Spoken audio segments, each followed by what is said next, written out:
This is KVUE News at 6. Flash floods pound Central Texas, forcing evacuations and rescues. At least one person is dead, 2 more missing, and more rain is expected. A flash flood warning remains in effect. Wimberley, San Marcos, and Southeast Austin have already been hit hard today. Let's begin with KVUE's Ashley Godot live along Onion Creek. Ashley. Tyler and Terry, I am on Bluff Springs Road, and I was standing on this very street right by this church 2 years ago when it flooded. It's like deja vu for the people in this neighborhood who feel like they finally got back on their feet only to be knocked back down. One of the most unbelievable stories of survival happened along Onion Creek. A man swept away by floodwaters who called us while clinging to a tree. KVUE's Chris Betts was there as crews rescued him. Well, Terry and Tyler, I'm standing on Bradshaw Lane. It's the road where the driver went in and then was swept away by floodwaters. But if you look on either side of me, you know what you don't see? Indications that this is a low water crossing. That's why the driver tells me when he went into it, he had no idea. Before I even realized it, it was up over my hood and it swept me sideways. Swept over the road and into rushing floodwater. Southeast Austin driver Kerry Packer says the next few moments Friday morning were the scariest. Jumped out the window and grabbed a tree and climbed up the tree. Kept going up farther and farther as the water was rising. And he clung to that tree in the Onion Creek area for hours. It was like whitewater rapids. Sending his wife this video as he waited for help to arrive. Our cameras were the only ones rolling as a rescue diver dropped from a helicopter, dipping down to latch Packard onto a harness and lift him to safety. Then when I saw the first 2 helicopters, I got excited. When I saw the third one, I wasn't excited anymore. But that's the one that got me. Even as we stand here this evening, you can see there's still quite a bit of water over this road. Trucks, cars have been coming up to it, stopping and turning around, which is the correct thing to do.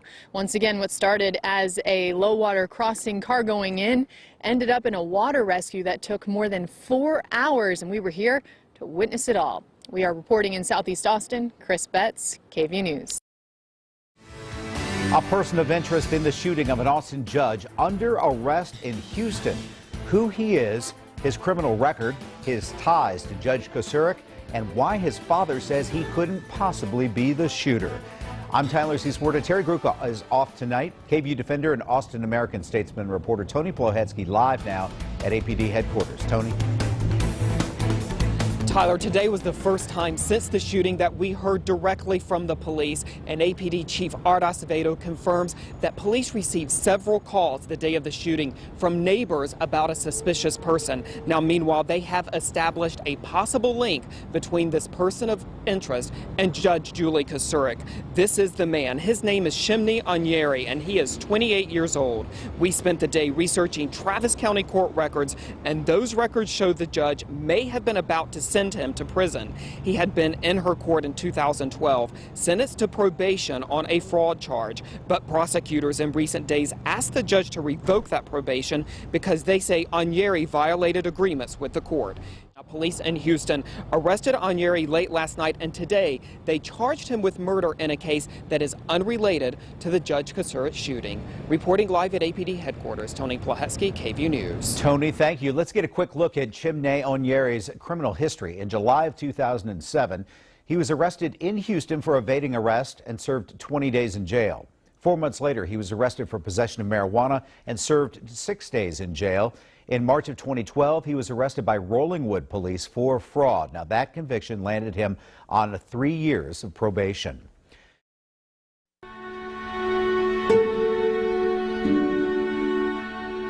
In times like these, you need a savior.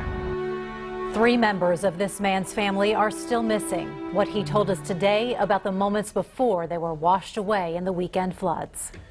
More severe weather today with strong wind and hail in Austin and 4 tornadoes reported in Blanco County. And Lake Travis has been changing minute by minute after our flash floods. What's been landing in the lake along with all of that water? I'm Terry Gruca. And I'm Tyler C. Swarta. Search and rescue crews are still looking for 9 people swept away in the flood in Wimberley. KVUE's Shannon Murray is there live tonight. Shannon? Terry, Tyler, all day long, helicopters have been flying overhead and search crews have lined the Blanco River searching for those people, looking through piles and piles of debris like this one here near the bridge. It's where they found one man yesterday, and now they're working feverishly to find the rest. A developing story tops KVU News at 6. Firefighters scrambling across 2 counties to control large brush fires burning right now in Williamson and Bastrop counties. So far, only 1 building has burned. That's near Page. The pictures you're seeing here are from Bastrop County. Unfortunately, today's conditions are virtually perfect for wildfires, with winds up to 20 miles an hour, very low humidity, and much of the county still in an extreme drought. All right, KVU has several crews on this story. Let's begin with KVU's Amber Downing live in Smithville. Amber. KVU News at 5 o'clock starts right now. An angry pilot crashes his plane into a Northwest Austin office building, triggering an inferno as witnesses watch in horror. It was definitely a plane. Came out of the sky, and then whenever it hit, just, a big fireball, The destruction left behind is just part of the story. The pilot may also have set his home on fire, angry over a dispute with the IRS. It's a story that is still developing at this hour. Broadcast in HD. KVU News at 5 starts right now.